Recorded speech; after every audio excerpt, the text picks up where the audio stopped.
MetalNationRadio.com. Hi, this is Adam Onslaught here for the Global Onslaught on Metal Nation Radio. And I am being joined this evening, this afternoon, this morning, and tonight, depends on where you are in the world, by Mr. Monte Pittman. Good afternoon. Good afternoon, good morning, good evening, wherever it is where you are. Hello. Thanks for having me. Good to be talking with you. You're very, very welcome. Now, we're obviously here to talk about this new, exciting album that you've got, Power of Three, which is due for release, I believe, on the 21st of January. Is that right? Yes, January 21st is the release date. I think maybe a couple of days before in other territories, but I know here in the States, it's January 21st. Superb. And it might be a couple of days earlier where you are.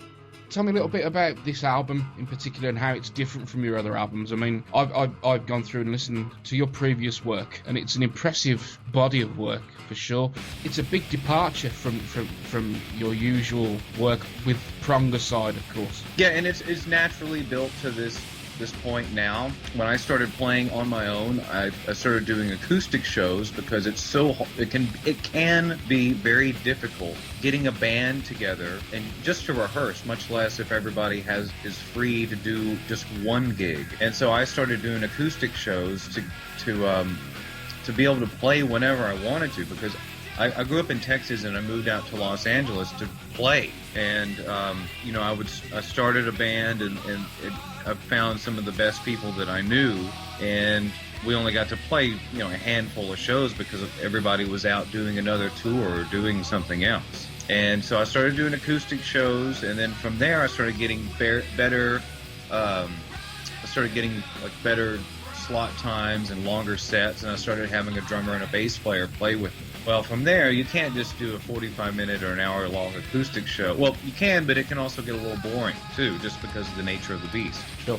And so I started having these sections where we would just kind of jam, and then I'd pick up the electric, and I'd start doing solos, playing the electric, and then just listening to what the audience said. Like, the people in the crowd would be like, that's what we want. You got to do more of that. So then I was doing when I did my second album, Pain, Love, and Destiny, I wanted it to be an acoustic album, but with drums and bass guitar, and then some solos. But when I was recording it, the guy, Noah Shane, the guy who recorded it, he said, well, you got to have an electric part in here too. You're not going to be picking up the electric and doing a solo and putting it back down. So what is the electric guitar part going to be in the choruses and all that? I was like, yeah, but I don't want to make a rock album, right? That's quite controversial. Yeah. But I didn't want to do that on my own yet. And it turned into a rock album. He pushed it that way. But where the heavy influences just naturally kind of came in on a build up, like when you hear there's a song on the Pain, Love, and Destiny album, I Am the Black Rabbit. And then when it's like building up to a chorus, like a like that's where you would hear those metal parts. And then to people who were fans of mine would be like, oh, I like how you added all that heavy metal into the album. And I was like, really? Like, that's just, those are just fills. But then it all kind of led to playing that live. It's like, okay, we've cranked it up a notch. Now where is it going to go from here? And then I kind of saw where everything was going to go with writing my own heavy stuff. And then it all just started flowing naturally. And a lot of that came from, I started writing all these blues songs. I figured that was the next step to go. But from the blues stuff, it's amazing how that spawned off all this metal stuff that was coming out of it.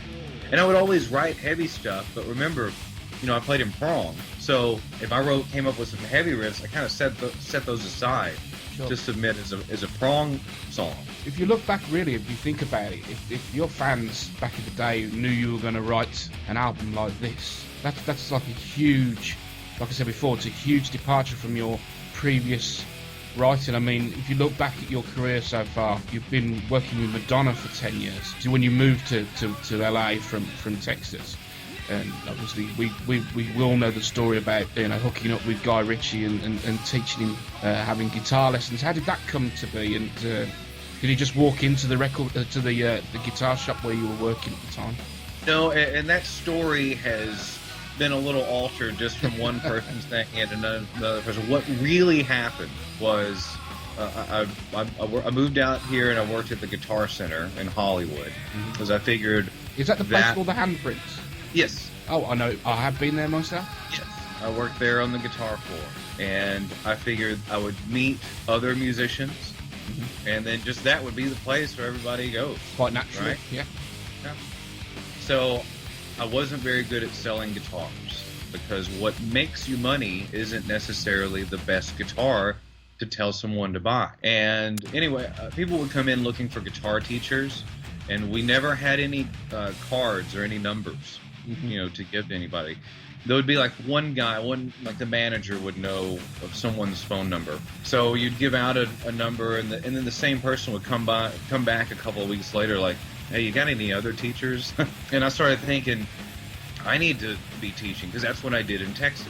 I was a teacher, and so I quit Guitar Center, just started teaching on my own, and it could have failed. And then if it failed, I was going to have to move back to Texas or think of something else. That's quite a leap of faith, isn't it? It was a leap of faith, yes. And my third student was Guy. And what happened was his assistant called me and he said, "Hey, I'm looking for guitar lessons for my boss." Thinking that's his assistant. What I thought was that he was like a construction worker or a contract guy or something. I don't know. Hasn't got time to make the calls to That's against what was in my head of what I saw from the way he described it to me.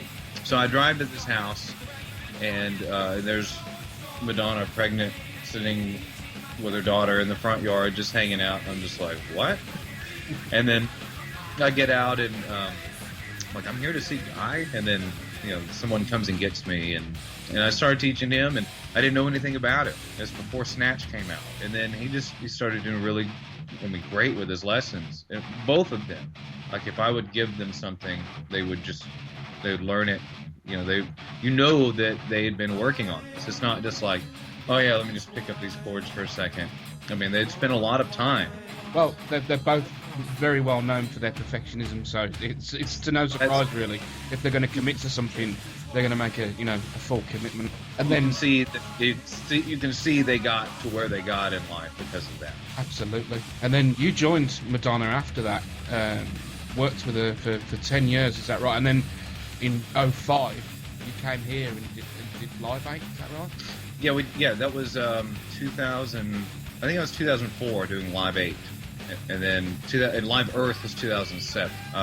So I started. Of course, that resulted in me teaching Madonna. That's how that connection came about. And a month after I started teaching her, she invited me to come play on the David Letterman show with her. And then from there, I would just kind of go wherever she went, and just to keep teaching her. And she was taking lessons like 3 times a week at least. Nobody knows the real Madonna as such out, in the general public, but as a person one-on-one, what is she like? First one-on-one, she is the coolest, and she's very I guess I use the word like motherly, like she takes care of you. I don't know if that's the best descriptive word to use, but especially like before a tour, like with her dancers and all that, she wants to kind of she wants to get to know you and to help you if you need help in a certain area.